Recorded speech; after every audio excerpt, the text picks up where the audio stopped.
she has this conference workshop each year. And especially this is a special one because this is in honor of Dr. Claudine Sherrill. And she would be very pleased and honored with this, this outcome and the people here and the interest that people would show. If you did not know Claudine, or if you did know Claudine, she was a very powerful woman, but yet she was extremely approachable and kind, and she was just a great listener. And as Professor DeLaura put on the introduction, she had a wonderful smile, and she absolutely had a wonderful smile. So those of you that knew her know what we're speaking about, and those that you didn't know her know that she just was an extremely hardworking woman, professional friend, mentor, and she was just a wonderful human being. So thank you for honoring her for this conference, DeLaura. It was very nice to do that. I just want to say it's also an honor to present with Dr. Melissa Bittner. She is a young scholar who's very strong and dedicated to the field of adaptive physical education. She's probably going to do so many things in the future. She is a phenomenal teacher, and her scholarship vita is just growing and growing, and she does a lot of service, and it's really nice that she does a lot of things in our field. She's a genuine human being, and she's it's wonderful to work with. She has a nice quality about her. She is an assistant professor at Cal State Long Beach since 2017.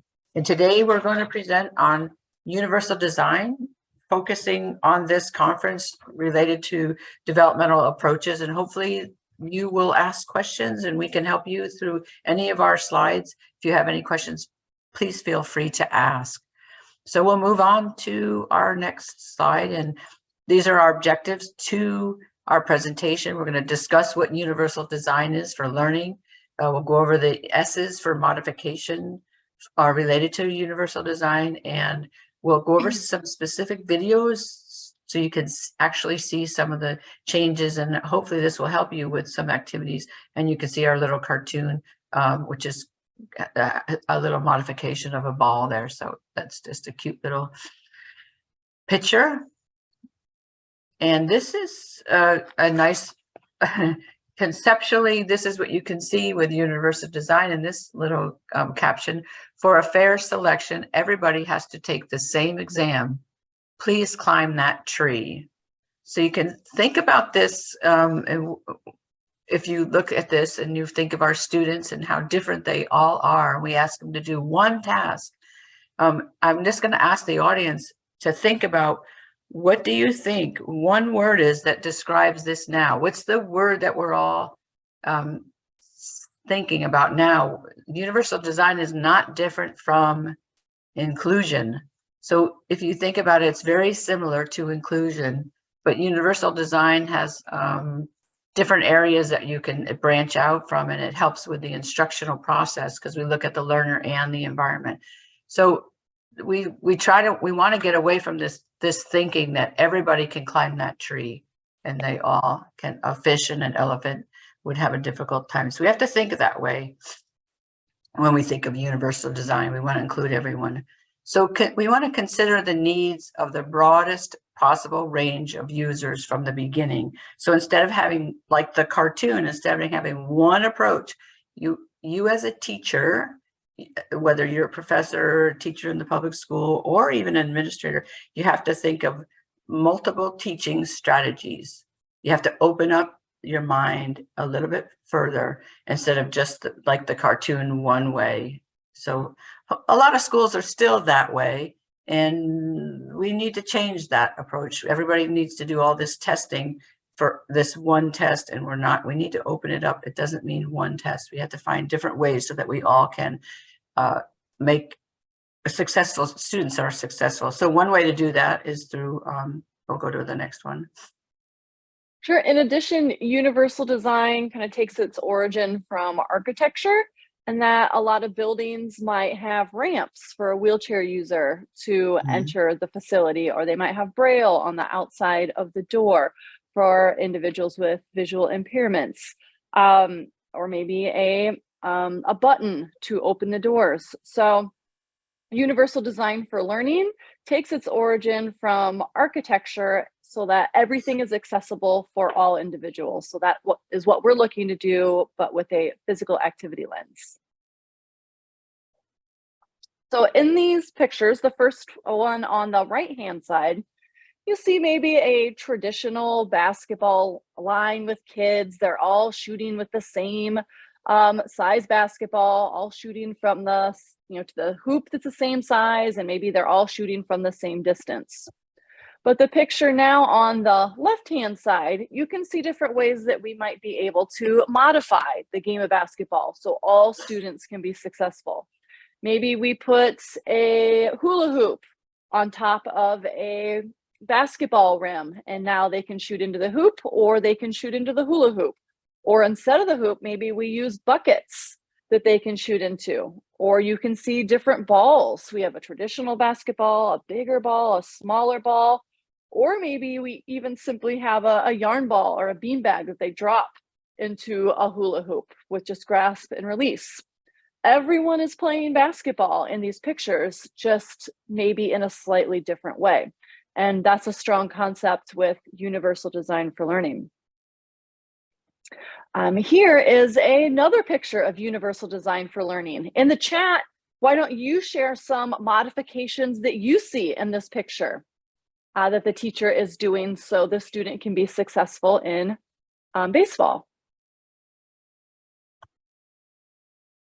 So we'll give it a few seconds in the chat if you can share different modifications this teacher is utilizing.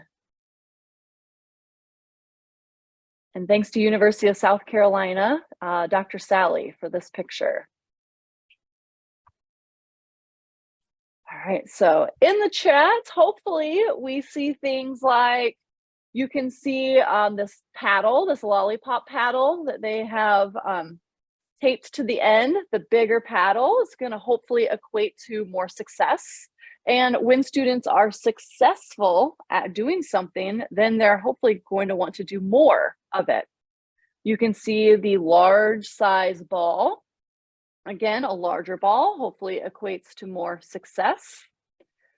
They've put the ball on a tee for it to be more stable. Hopefully even easier to hit. You can see hand over hand assistance that Dr. Sally is utilizing to help the students successfully hit the ball. So again, here are several examples of modifications to help a student be successful. So what is universal design for learning? It's alternatives for everyone. So everyone can be successful in your class, not just students with high abilities, but alternatives or modifications so everyone can experience success. Universal design is designed from the beginning, meaning that you don't just enter the gym and you're like, oh, what about my student who's a wheelchair user? Or, oh, what about my student who is autistic? But you think about these students from the beginning and what modifications they might need before they even enter the gymnasium. You think about what changes or modifications, what equipment that they might need so they can be successful. And then it's access for everyone. So everyone should be able to maybe play basketball. Doesn't mean we're all playing 5-on-5 full court basketball. We might be playing in slightly different ways, but everyone is playing some variant of basketball or soccer or whatever activity you're doing for the day. Okay, so how are we going to do this? So just like on the slide that was shown with the picture with the student, we have different ways to include everyone. And so one way is through accommodations and one way is through modifications. So let's just quickly differentiate those terms and define those terms so you have an understanding. So then the next slide would be accommodations. This is where the students are successful with slightest changes in the environment. So if you're participating in a game, maybe you just need to do some very slight changes, and we'll talk about that in a minute. And so they can participate. And then it's also students, they'll need, and with accommodations, there are students that will need more than accommodations. And that's when you modify things, like with the bat. So maybe they're not going to use the bat. So with accommodations, there's 4 different types of thoughts with accommodation. It's how you present the information. Maybe the instructor just needs to repeat directions for the students, and otherwise everything else just runs smoothly. Maybe they just need to use polyspots or use picture cards or have an interpreter, but nothing changes in the environment. So these are accommodations. Again, there's just very slight changes that just the other students wouldn't even know. And then maybe you have some special lightings, or maybe the student will just have to go to a little separate room to do the activity if you're testing or doing the same thing as everybody else. Another thing is maybe the student just needs to take some breaks every once in a while because they have asthma or they have some lung problems, or the extended time with the activity. So just slight changes to the activity. Now we're into modifications. Modifications means we're going to change the game. So maybe, which we'll show you an example of, you'll have 5-on-5 basketball, but maybe the other students can't play 5-on-5, so we're doing modifying. Maybe they're going to have like the brighter balls, the larger goals, the bigger bats, but they're still playing the game. So we're modifying it for them, modifying the game, but they're still participating and we're not excluding them. So that's what modification is. When you relate to assessment, if you're going to do an assessment, if you're going to take a test and modify that and they can't do that specific test, you'll use a different test, an alternative test. And one would be, if you've heard of these tests, one is the fitnessgram. We test students here in the United States with this fitnessgram, and many of our students with disabilities cannot do the fitnessgram. So we use a Brockport test, or we put together rubrics, or we pick items from different tests, we blend it, but the concept is still the same. It's fitness. So that's what modifications and accommodations are referring to when we say that. So now we're going to share 6 S's. So these are 6 different ways that you might be able to accommodate or modify your students. First, you might be able to change the size. One size does not fit all. A lot of times, maybe you want to supersize it. So in this picture below, you can see students are playing hockey, and we have these great hockey sticks that have the big head, the big club head, and that's again going to equate to more success. So you might make it larger. Or the picture of the baseball that we showed earlier, where the ball was big and yellow, it was much larger. Because again, when students experience success, just like all of you, when you've experienced success in your past, you're more likely to want to do that activity again. And our students are no different. So we want to make sure that they experience success so they will engage in physical activity for a lifetime. Another way we can modify or accommodate is to utilize sound. So maybe we use bells or beepers. We've even wrapped using a plastic bag, balls, or a metronome. You can get an app on your phone that's simply like beep, beep, beep.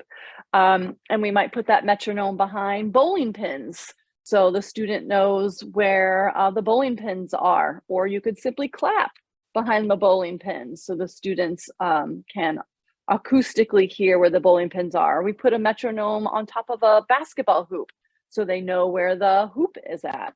Or the picture here is a picture of a beat baseball. And so students are able to play baseball with this specialized ball with a beeper in it. We also have like a playground ball or a kickball that has a beeper ball in it. So you can utilize sound as a form of accommodation or modification. Also, you can use support. I showed a picture earlier of support where we had the baseball on the cone, but you could also put it on a batting tee, or if you suspend a ball from a rope. Those are all great examples of support. Here is a picture, or it's a short video of a student with significant support needs, and the teachers have tied badminton rackets with little shower hooks to a string. And in addition, they've put tennis balls and bells on them. And so cause and effect, when the student hits the racket into the ball, then the bells will make a noise. And so this is a great example of, well, I guess sound, which I talked about earlier, but also support in that the racket is tied to the string, so the student doesn't have to grasp it and hold it independently.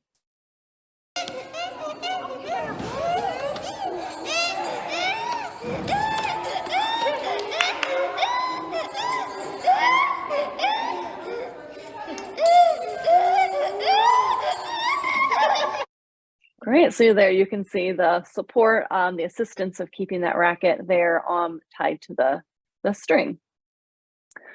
Surface is another example of ways that you could modify activities.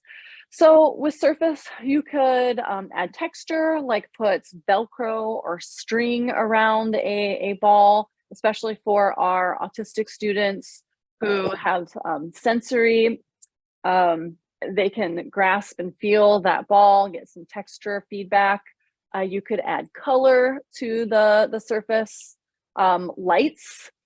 So one cool way that we've utilized lights, we've used those rope strings and we've done jump rope, and students really love that with rope lights because it's bright and colorful and they're able to jump rope. The picture down below is another great example of surface. Back when I was young, softballs looked like the picture on the left. They were white, but now today, at least in the United States, softballs are this neon yellowish color, neon greenish color. And that's changing the surface, adding light, adding color. So we're better able to track the softball. So you can change the color of the surface.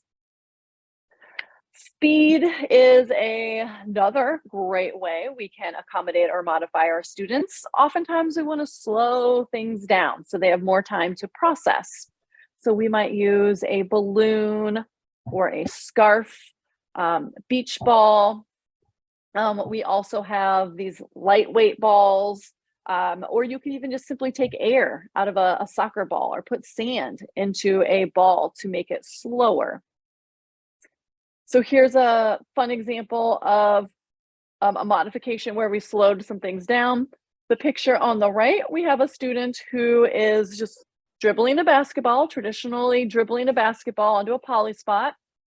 But the picture on the left is a student with significant support needs. They're dribbling a ball too, but it's going to look slightly different because they have a punch ball, which is like a balloon with a rubber band on it, and it's around their wrist. So as you'll see from the short video, everyone is dribbling, but just dribbling in a way that's going to equate to success for each of these individuals.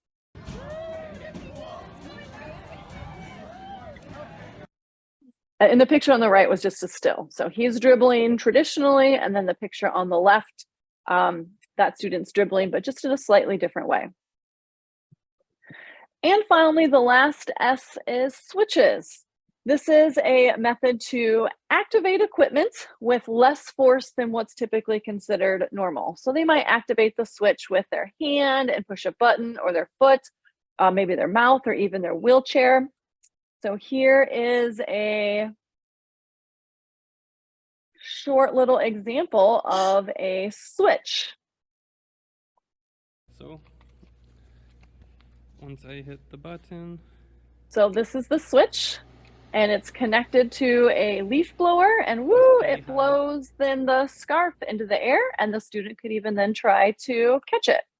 So that is an example of a switch.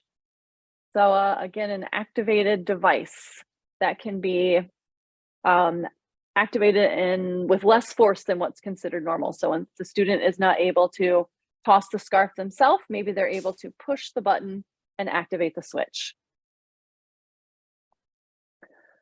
So elements for effective teaching using this universal design for learning model. My very favorite word to use when I teach adapted physical education is the word or, meaning you want to give choices, because not everyone is able to dribble a basketball in the same way. Not everyone is able to strike a baseball in the same way. Sometimes we need those modifications. So we need choices. Because again, you're going to oftentimes have students with high abilities in your class, but also you might have students with high support needs, meaning a severe or profound disability in your class. So here are a few examples of ors or choices. Maybe a student is dribbling a soccer ball. So that picture on the upper left is a traditional soccer ball. The picture on the lower left is a lightweight trainer ball. So it has, it's a lot lighter than a soccer ball. The picture on the right is a slow-mo soccer ball. It's like a soccer ball that has sand in it. So it weights it down so the student's not spending all their time retrieving the ball. And then this picture on the upper right, we actually have a beach ball tied to scarves or a ribbon wand. And the student is able to kick the ball. But what's great about this is the ball is not going all over, because our student would spend 90% of their time just running after the ball, walking after the ball, because they have high support needs or a severe or profound disability. So instead, the ball is right there and always near them. So everyone is kicking, everyone's playing soccer, but just in a slightly different way. Here's another example of ors, or giving choices. In the spring, we might do an egg relay. So students might choose their spoon, and these are different lollipops or spoons that they could choose to balance their egg. We've got big eggs, small eggs. These eggs right here are actually Velcroed to the spoon, to their stick. And so they're not going to fall off. So a student with a severe profound disability or significant support needs might utilize that spoon and egg. And then students can choose the different paths. They could walk the straight line, the zigzag line, or the curved line. So take a look at all those ors or choices. So each student's going to experience that activity at a level that is most appropriate for them. This third and final segment of our presentation, we are going to showcase fundamental motor skills, and we're going to show different ways to modify or accommodate these different activities so all students can be successful. So we're going to showcase ball skills like throwing, catching, or striking. Then we're going to show some videos of locomotor skills like running, skipping, jumping. And then we're going to showcase some stability skills like balancing and yoga. So you can see different ways to accommodate these activities so all students can be successful. Oh, and in the picture, we have a student who's autistic, and we worked with hand over hand and to serve a volleyball. And then eventually they were able to do it independently without that support. So first, here's a way to modify kicking.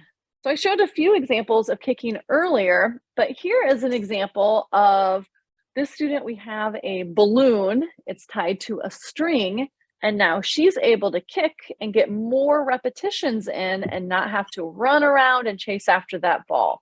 So here's a video of modification for kicking.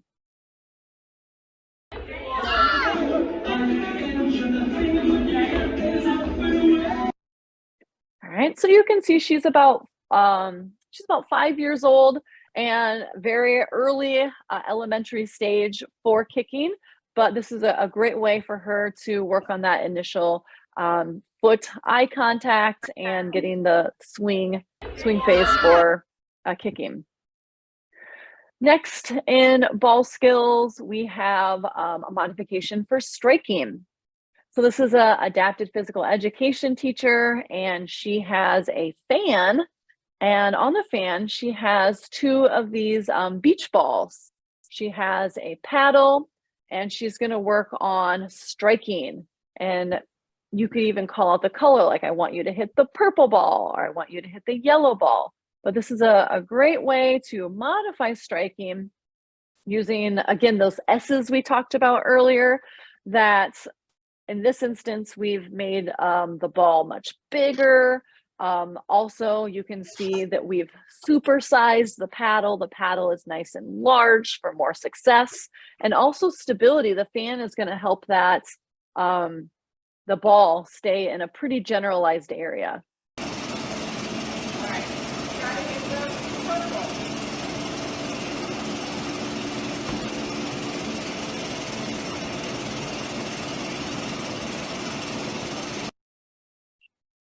So that's a great modification for striking.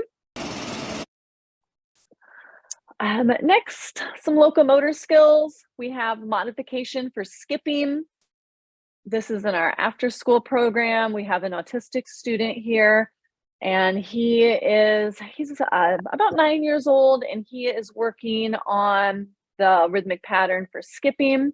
So we've placed down some dome cones for him to hop over, and then we have little poly spot foots that he can hop onto. So here's how we've modified skipping to break it down so the student can be more successful.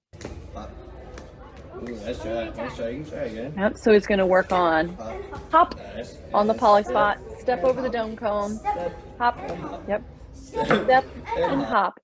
Yeah, and you can hear him repeat the phrases too. Step and hop, step and hop. So we're trying to get him to hop on the foot.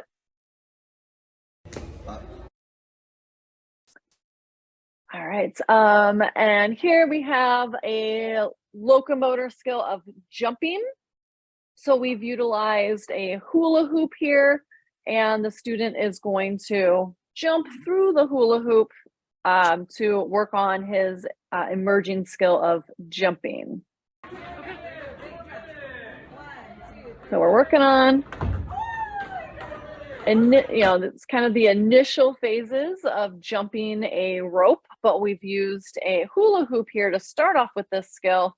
So where he's jumping off the ground, 2 feet, landing on 2 feet, and working on his rhythmic timing. And eventually, hopefully then he's able to jump rope.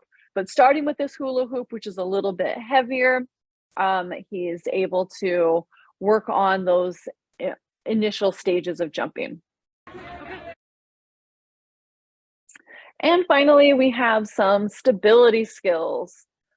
Here we have a cool piece of equipment. This is called a spooner board, and it's like a balance wobble board. So the student is able to work on his stability and kind of wiggle back and forth. Again, great for building those core muscles and balance. So here is our student on the spooner board. Play it one more time, that one pretty fast.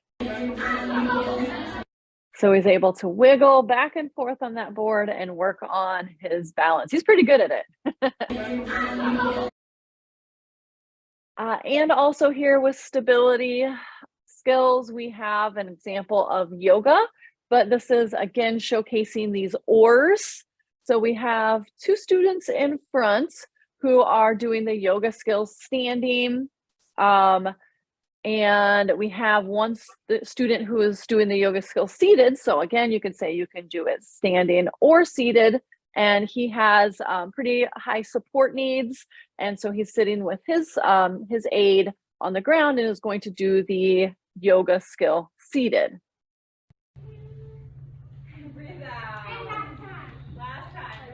Oh, and then we even have another student who's in a chair.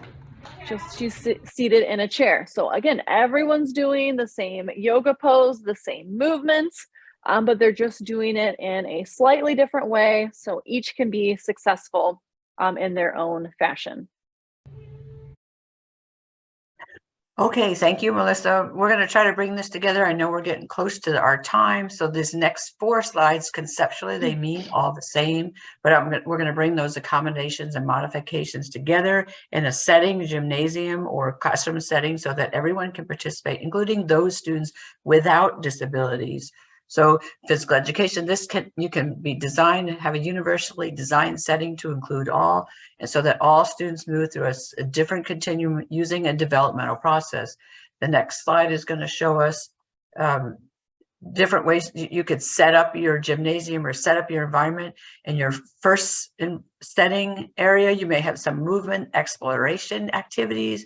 You may have some drills and relays. You may have some low organized games, lead up games, and then you have where the high competitive activity is. So think of your setting, your environmental setting is set up in different stations. So you have children, like Melissa just talked about, all these different modifications and accommodations if they're in accommodations, they're going to be closer to the high organized games and modifications. They may be scattered all the way down to maybe they'll always stay in the movement exploration activities. Maybe they won't. Maybe they'll move up to the drills and relays. And we're going to so conceptually understand that you could set up your environment so that everybody is at different levels, while the main activity that you're doing includes everyone. Specifically, don't forget our children without disabilities, because everybody's going to be there moving, and nobody will know any difference because everybody's moving, doing the same activities at different levels. Okay. Yeah, so that's a great point, that you don't want one student to be dribbling a basketball and another student over here kicking. Like, we want them to do the same activity, but just in a slightly different way. right. Yep. This developmental process is applicable to all students, persons with disabilities or not, with it, not just like I just did. Here's a quick little example of a volleyball unit. Let's say you're going to do a volleyball unit, and this is how you could set this up. Here we go. So here you have your setting, and you have one section, you have the game where the high competitive students in your class. Then on the left, you have some lead up games. And then over maybe in the back, you have some low organized games. Then you have your drills and your relays and your movement exploration. So everybody is participating. The students in this setting, that maybe they'll have a peer teacher with them or an assistant teacher with them in different settings. But just like Melissa just said, but universally designed is the skills, or the concept is the same. Fitness, volleyball, basketball, whatever you're doing, lacrosse, soccer / football, conceptually the environment is that concept. Now, how are you going to implement it? And this is a way you can implement it to include everybody. All right, and we've reached the end here. We have some objectives revisited. So question number 1. Objectives revisited, question number 1. What is universal design for learning? All right, in the chat, is universal design for learning A, all students having access and alternatives designed from the beginning? Or is it B, diverse individual student learning styles and developmental levels? Hopefully you said A, universal design, all students having access, alternatives designed from the beginning. Objectives revisited, question number 2. What is differentiation? Oh, differentiation are the ORs. Is it all students having access and alternatives from the beginning? Or is it B, diverse individual student learning styles and developmental levels? Hopefully in the chat, you said B, that this is your ORs. You're giving the students choices where they can dribble a basketball, or they can have that balloon with the rubber band tied to it and they can dribble the punch ball. Or another example would be you could kick a soccer ball, or you could have the balloon tied to a string and kick that. So everyone's doing a similar activity, just in a slightly different way. Objectives revisited, question number 3. What are the 6 S's for modification? Ooh, is it sound, support, surface, speed, switches, and size?